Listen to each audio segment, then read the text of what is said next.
الآن في هذه الومضة تاكسي المستقبل المائي.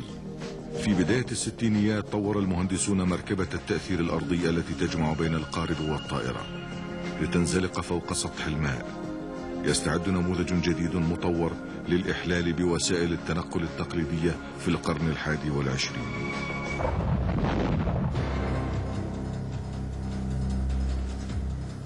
في مركز الاختبار للشحن الداخلي في ديسبيرغ بألمانيا يستعد فريق من مهندسي التطوير لإحدى التجارب. إنها واحدة من عدة محاولات صممت لمساعدة الناس في بناء نوع جديد من المركبات. قد تبدو كاللعبة، لكنها ربما بدأت ثورة في عالم المواصلات. النموذج مزيج بين السفينة والطائرة. يقيس الفريق باستمرار البيانات الحالية من الشاشات المتصلة به. أما الأمر المميز لهذا الطائر العالي التقنية فهو أنه يستخدم ما يعرف بالتأثير الأرضي.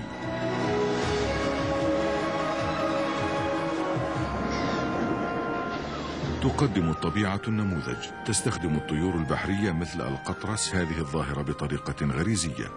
على عكس الطيران الحر، وعند الاقتراب من سطح الماء يتزايد الضغط الإضافي تحت الأجنحة.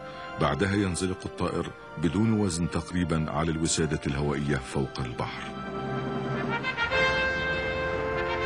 عرف الطيارون التأثير الأرضي منذ البداية. لقد تمكنت الأسطورة دورينيير دو إكس من الطيران دون توقف من أوروبا إلى نيويورك. لقد طارت الفترات القليلة الأولى فوق سطح الماء باستخدام التأثير الأرضي لتوفير الوقود. خلال الستينيات جرت المحاولات لبناء هجين من قارب وطائرة. نجح مهندس الطائرات الألماني ألكسندر ليبيش بوضع تصميم ثوري، جناح مثلثي معكوس لزيادة سرعة الطائرة بالاستخدام الآمن للتأثير الأرضي. ما زال المهندسون يعملون على نفس المبدأ اليوم. في مونشنغ بلادباخ بألمانيا يتم بناء تاكسي مائي ب8 مقاعد. عامل مهندس الطيران وخبير التأثير الأرضي هانو فيشر على تطوير هذه التكنولوجيا منذ السبعينيات. هناك مشكلة تتعلق بالسلامة عندما تخرج المركبة من منطقة التأثير الأرضي. ستميل هذه الآلات للارتفاع كما يحدث في القوارب السريعة التي تنقلب عند السرعات العالية، لكن سر مبدأ ليش يكمن في استخدام شكل الذيل المرتفع والجناح المثلثي لتحقيق مستوى أعلى من الثبات. هذا يعني طيرانا مرتفعا دون تغيير الدفة. بعد عدة محاولات لتصميم الآلة المثالية انطلق نموذج فيشر المسمى إيرفيش عام 1990 في أول رحلات الاختبارات العديدة. مدارة بمحرك سيارة بسيط انطلقت الطائرة ذات المقعدين فوق الماء بسرعة 80 ميلا في الساعة. جعل هذا طائرة الجناح القضيبي أسرع من أي قارب وأكثر اقتصادا من أي طائرة في العالم. إنها تعمل أفضل فوق الماء، بإمكانها الانطلاق والهبوط هناك أيضا، لكنها تقوم بأكثر من ذلك. انطلقنا من مصب النهر وطرنا فوق اليابسة وفوق السدود، ثم استدرنا للطيران فوق الشاطئ المنبسط الذي يعمل أيضا كعمل سطح الماء المنبسط. لسنا معتمدين مطلقا إذن على الماء، فالثلوج والجليد والأراضي الطينية تخدم الغرض أيضا. لا علاقة لأي شيء طالما لا توجد منحدرات حادة مفاجئة أو منازل أو أشجار في الطريق، لذا يمكننا استخدامها فوق الجليد أو الثلوج كما يفعل الروس منذ عدة سنوات.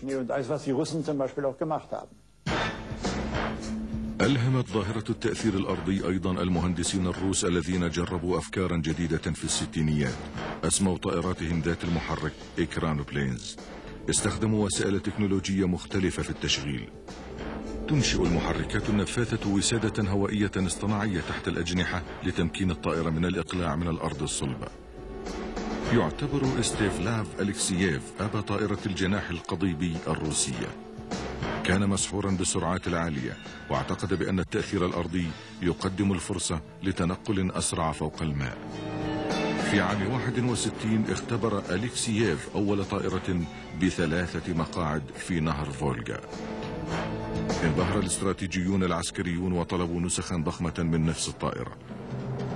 لقد أصبحت جاهزة للعمل بعد 6 أعوام. الإيكرانوبلين أضخم طائرات الجامبو وتنطلق فوق الماء بسرعة 300 ميل في الساعة. إنها تطير أسفل أي إشارات رادارية. لم يصدق الجواسيس الأمريكيون أعينهم عندما اكتشفوا هذا العملاق في صور الأقمار الصناعية عام 70. أسموا هذا الشبح وحش البحار كاسبيان.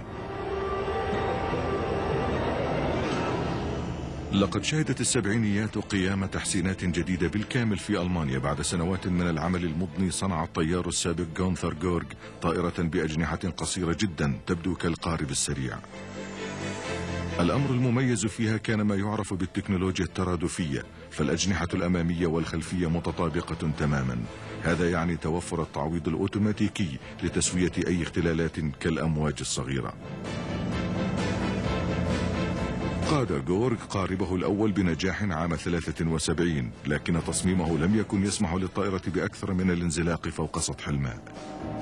لكن هذا كان يكفي أيضا للاستخدام في الممرات المائية الداخلية. توجه هانوف فيشر بنظره عاليا في مشروعه المستقبلي. بمساعدة مهندسي الإنشاءات في جامعة دويسبرغ قام بفحص نموذجه وتطويره. تغلب المشروع الذي تدعمه الحكومة الألمانية على أولى العقبات.